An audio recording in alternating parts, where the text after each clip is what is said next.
ako po ay, sabi ko nga, kina Cons June Bernardino, Cons Telma Dansalan, at Cons Ricky Viray, politika lang ito. Wala tayong ginagawang masama sa personal natin. Kung talagang maganda ang hangarin natin sa bayan natin, makikita naman yun ng Panginoong Jesucristo eh. Kung malinis ang hangarin mo sa bayan mo, sigurado, mananalo ka. Pero kung matagal ka nang naglilingkod, abay, ibigay mo naman sa iba. Ano, darating ang araw, aba, yung pagiging mayor na ito, 1 term na ako. Kung pagkakalog sa atin ng Panginoong Jesucristo, 2 second term, 3rd term, pero pagkatapos ng 3rd term na yon, sino ang papalit sa akin? Dapat bawat kandidato o bawat politiko o bawat mga nakaupo ngayon, alam natin sa isip at puso natin na hindi ito pang matagalan.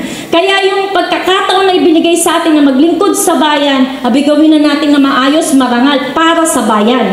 No? Kaya yung mga paninira na yan, baliwala yan. Ang dami nating dapat gawin sa bayan ng Kalupit. Kaya the more na naninira sila, the more na sinisiraan ako, the more naman na lumalaban ako sa kanila. Yeah!